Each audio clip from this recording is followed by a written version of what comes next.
Welcome to Conscious I, living in authentic connection and harmony with self, others, and the world, featuring Ravi and Savitri.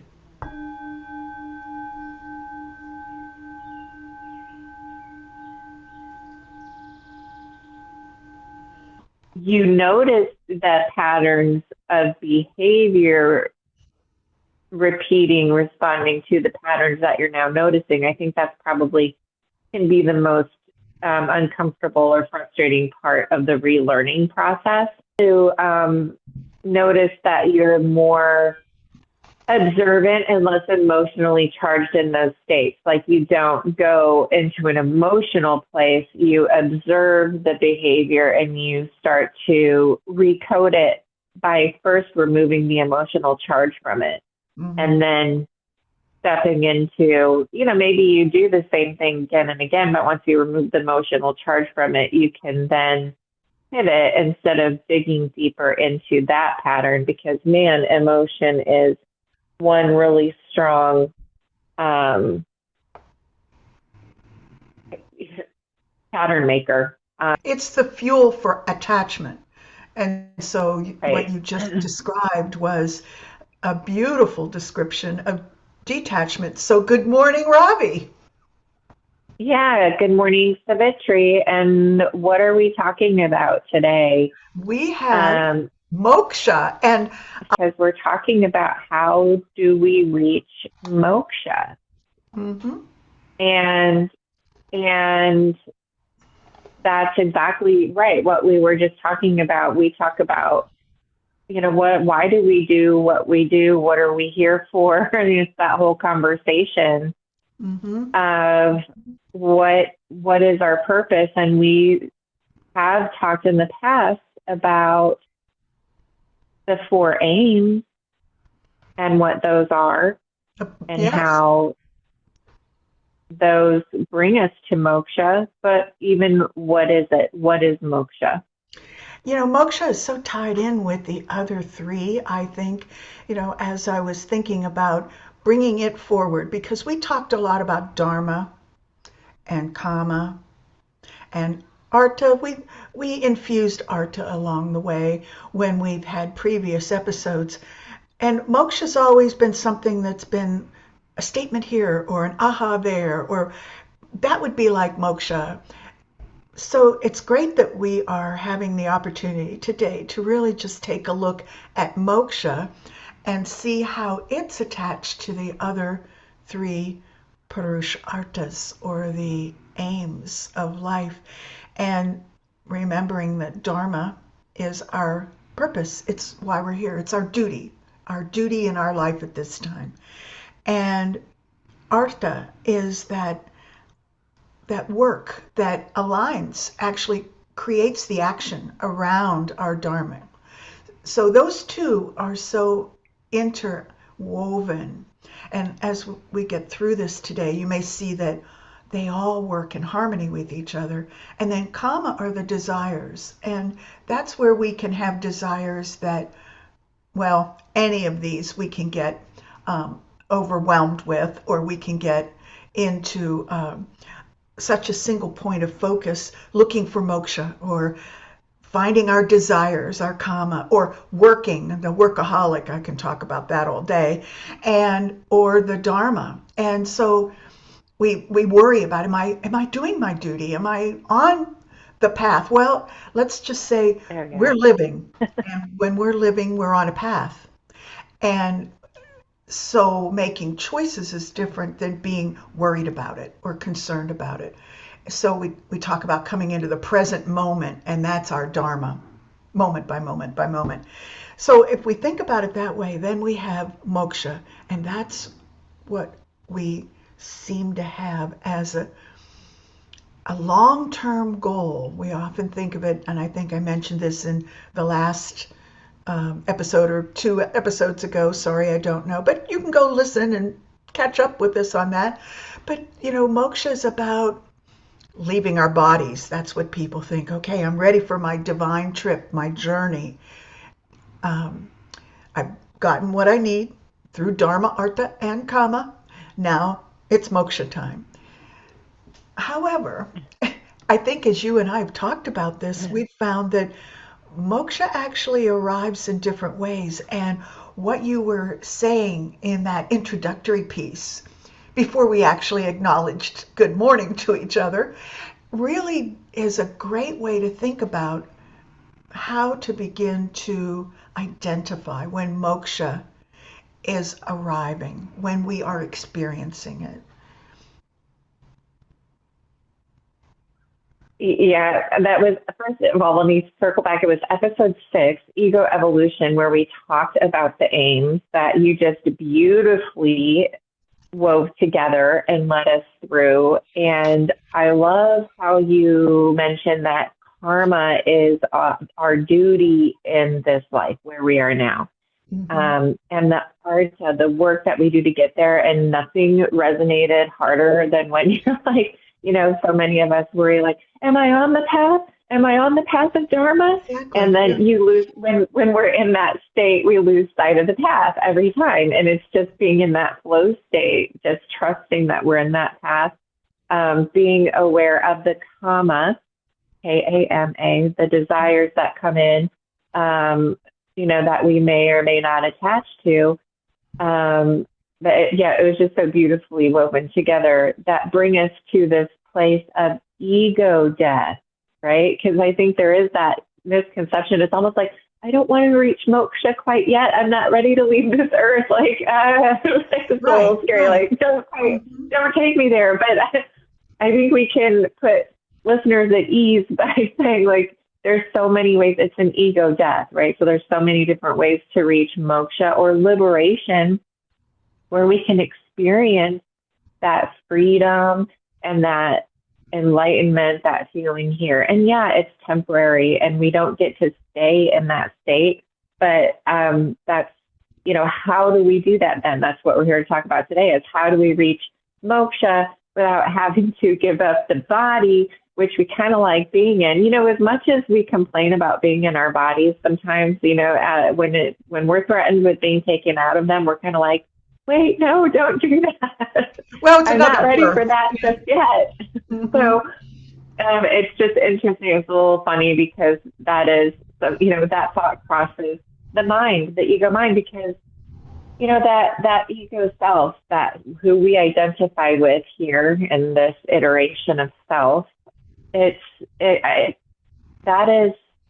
is our one little dance with that identity. And it is a challenge to let that go, to not attach to it. Mm-hmm. And I think as I've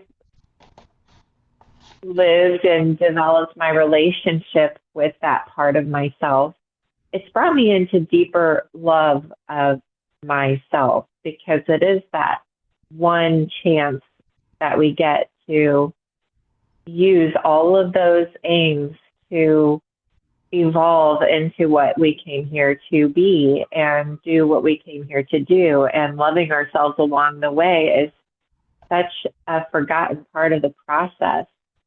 And to be able to, shed all of the things that get in the way of our attaining moksha or liberation, that love and compassion to self goes a long way to doing that, toward doing that. I'm a little, my train is just rolling down the track. but That's okay. We're on it. Something you said about how moksha will arrive, maybe that's not exactly your words, and then of course it's temporary, right? Because it's a practice session, and that's how I talked about it in episode 6. So thanks for bringing that back to us. Almost as if you have worked really hard, or maybe you are an artist or a musician and you've worked really hard, or a writer and you get on the New York Times bestseller list. Okay, that feels like a bit of a moksha, because unless the ego gets That's the problem there if we get too aligned with the ego. But it's a reward where we feel like we have accomplished something. And neither of us mentioned karma, but we know that karma's interwoven into all of that as well. So it shows up in dharma in one way that's really interesting that you all did mention, and that is we're looking around, we're asking the question, am I on my path? Am I here? Am I there? And I've had some people say they have a hard time setting intentions or having sankalpas because they Yeah. don't feel like they're on their path, or they feel like their path has disappointed them so many times that they're not able to bring that out again and hope for something else. And those questions, that experience, all that I just described, is part of the Dharma. So it's not over here somewhere. It's actually something that is built into our path. To maybe we are not questioners. Maybe we have one of those paths that just zooms along and we're fine with it, most everything. We're always going to have karma show up at some point, but in most cases it's there. And then maybe our duty is to wrestle with some things for a while and come up with some answers that we haven't gotten elsewhere. So the karma may feel a little more involved in the dharmic path in that way. So moksha feels like it eludes you or us, as we may have a more difficult path because we see others feeling like they've gotten released from something. They've had events in their lives that have been challenging. They move through it. They seem to get forward into the next thing, and they seem to be released or liberated from whatever that was. Of course, we never know what's really happening. As you and I sit here, we can go, yeah, I get that. But do we really? Not really, because we're not inside each other. But you know what I'm saying. And so there's that comes up, and those practice sessions along the way give us an opportunity to build some more resilience. The universe says, okay, we're going to push in this area. We're going to go this route. Maybe you have a dharmic path that's heavy on artha, a lot of work, hard work. That's a lot of sixth house kind of stuff in your chart. Maybe you have something that is more kama oriented, desires. And maybe you have a lot of Venus influence in your chart. And so, yes, it's great to desire some things. There's also that opportunity to get addicted to some of those desires, even if it's just chocolate. And so we look at that and then we say, now how does moksha work into that? Because as a spiritual seeker, often we get into things like spiritual bypassing, which you and I have talked about in the past.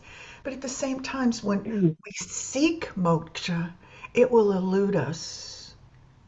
Most aggressively, it will elude us. We see it on the horizon. We know it's there. We can feel the energy arising. And again, some of that's in your chart because each of the planets have energies for each of the four aims. So we can talk about that maybe later today or another time. So anyway, what you were saying about the dharmic path and moksha is so important in our life. And I'll just say, as you get older, not that you come into alignment with the fact that you'll be leaving the body, but you kind of know that you don't have a choice at some point. And coming into acceptance with that is really part of that last leg. The duty is to be able to accept and detach from all experiences and do it with discernment, so it's not like we aren't responsible, because I know you've talked about that in the past too. So yeah. Or numbing or avoiding, it's yes, there's a difference between avoidance and non-attachment. And yeah, we have talked about that as well in a couple other episodes. I think something that you mentioned, I want to circle back to because you mentioned the sixth house, which is the domain of health, daily routines, work, service. So for folks interested in, seeing maybe what that area brings for you, you would look at your chart and look at your sixth house, right? Of where does that fall? Let's see, mine, what is that, Capricorn? Yeah, I which don't, is a lot of details, overwhelming details, have to get right down to the bottom line. I like to think of it as a place where, the accountant that has to have everything balanced to the penny. I mean, that's one way to well, look at it. and yeah, and how it's interesting that in the way that's coming up for me in my work life and what that's taught me over, and for folks listening, that's one of the areas of my life that was heavily disrupted through my sati, and not, disruption in that sense that we're going to break everything down and completely go a different way and build something new. And that's such a scary process. I mean, anybody, we're, no matter if it's serving us or not to our highest, good, we'll stay in situations because they're comfortable and they're what we know. I mean, that's old news. But for me, one of those areas was in my, area of work and just daily routines and all that stuff. My work I felt was very tied to my service and what my path is, my dharma. I always considered my work to be very tied to. I wanted that. I had to feel that connection. I'm, serving my dharmic purpose by doing my work. So when I left that work and went to a new, career, that was something that was challenged. And I have been finding that I'm learning so much more about myself in this little lab where I am learning a totally new career. But that's interesting that how this comes up for me today is I'm learning to step back and look at the bigger picture and let go of the little nitty gritty details that maybe really don't matter and reprioritize and really know what is important. And it's just such a different lens to look through. And I know that those words maybe don't hit in some, again, all we have are words to describe our experiences, but it's taken, I have to take such a different approach. And of course, as we do anything, so we do everything. So this little microcosm, of my world of career that's asking me to put, on a different lens and take a step back and do things differently. And so, of course, it's uncomfortable and it's, you feel vulnerable in that state because I don't want to do anything because I don't want to do it wrong. And you have to reconfigure all of those old patterns and consistently do something different. And all of a sudden you find, oh yeah, okay, that wasn't so painful to rewrite that code, to reprogram that part of myself into something that now serves me. And I would say that's a little step toward moksha, right? Yes. A little step toward liberating that, it's that old self that it's when I think we talked about, I don't remember if it was last week or a couple of weeks ago. There's that, it's such a balance of learning what to take on and what to let go. But there's so much, there are parts of us that I think what we were talking about is welcoming those shadow parts of ourselves to the table. It's very important to acknowledge and be invitational of those parts of us that we don't really want to see. It doesn't necessarily mean that we have to, keep feeding and feeding and feeding them. as we welcome them and invite them, we integrate them, they can transmute or transform or sometimes fall away. So, just, it's interesting though, that now I'm, again, my taking my train down to another station, but it is interesting how that plays into, so, anybody looking at your sixth house and see how you can transform, and use that space to evolve your karmic, use your service and daily duties to evolve on your karmic and dharmic path. And you can use that space to liberate a little bit.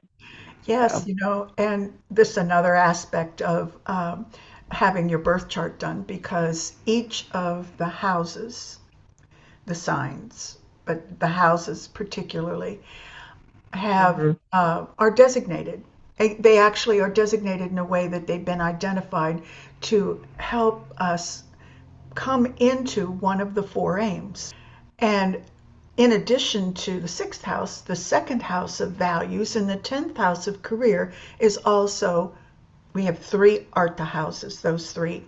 But the moksha houses, when you were talking about letting things go and choosing what you take with you and what you don't, they're related in that way too. We have the fourth house, which is the house of mother and your home, where that security is there. So there'll be times when that's disrupted. It may not be disrupted to the point of dissolution or fragmentation, but there's a dynamic in a home environment that gives you an opportunity to have practice sessions with moksha. And the other two houses are the eighth house, which is a very deep internal transformational place to be, where the answers of the self, who am I, come into being. And then the 12th house, which we know is the final house, where we often talk about endings and new beginnings. And that is the epitome of moksha. So if you look at how the four aims actually are moving through the chart from the first house to the 12th house, you get some time in between. So you're in a moksha house, then you move into a dharma house, then you move into an artha house, then you move into a kama house, and then you're back to a moksha house. So it's a spiraling situation where you're learning as you go, and you aren't constantly in one on one aim to seek for it to become perfect, or in the case of moksha, to become liberated. You're going to become liberated, then you get a chance to practice it with your dharma and your hard work in artha. And then you get some desires in there too, that you find out, well, maybe I need a little of this or a little of that to help me along the way. And then you're ready for another release, another liberation through Yeah. moksha. And then that spiral, just like the coil that continues, never ending spiral of, introspection and growth and development and evolution and transformation. And I love that you brought in those related houses, because my 10th house happens to be Taurus, which is a place where you can get very stuck. In my career, I was very stuck for some time. And so interesting that my, daily duties and idea of service was so, related to that. And then my values, I believe my second house is Virgo. So Perfection. it is, yes. I'm not going to do it if I can't do it right. And then I'm just not going to do it at all, is what my nervous system says. And so overriding that and getting into a space of being more comfortable with, quote unquote, making mistakes, which those aren't, I wish, we could reframe that whole concept or the connotation, because really we can't learn anything without mistakes. They're learning opportunities, right? I guess is how I think of them. So what a mind shift. And again, for folks who maybe have always been in that mindset, and maybe your path, that's not something that you have to learn here in this iteration of yourself, and your challenges are something different. It's really interesting to see from different perspectives. And I love being in relationship with other people because you can see them doing something so naturally and so easily that they don't see what a gift it is because it's just something that they do. It's that flow. And Mm-hmm. that's, being with each other in relationship with each other allows us to see those things in each other, those places where we are in that flow state where we're living something so purely and so effortlessly that somebody else is like, oh man, how are you doing that? Because that's a real struggle and challenge for me. And then, as we do the same, so I might struggle with that, that idea of I'm not going to start this if I can't do it right, and we're paralyzed with fear. Somebody else might just, jump in, but they're struggling in another way, and they might be looking at you going, wow, I just love how you can do that so easily and effortlessly. And that's, the beauty of being in relationship with others and seeing what are our flow states and helping us see those things that we see in others but don't see in ourselves. And in other cases, maybe there are things we need to see that we need to work on that are blind spots for us as well. I've Sure, got plenty of sure. those. That's what it's about, It goes both ways. It's that spectrum that we always talk about. You got it on, from either, is on the edge of duality to, anywhere in the middle and all in between. So, yeah, Yeah.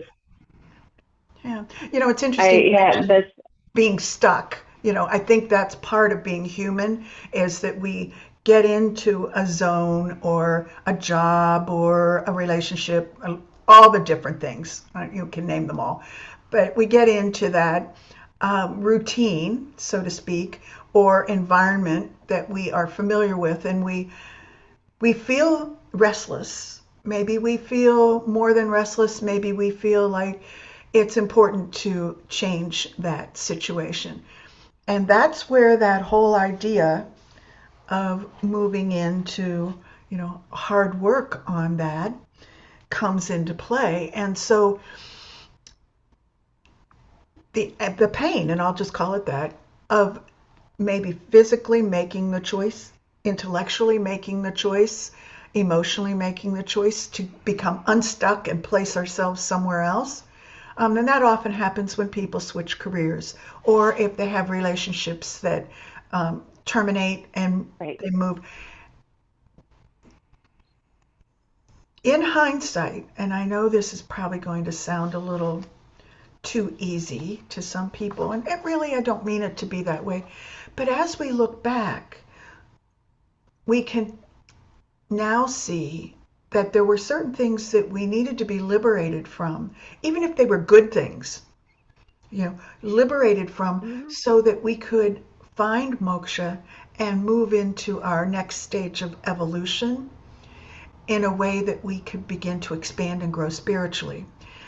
So I know the Buddhists say that impermanence is the way the world works.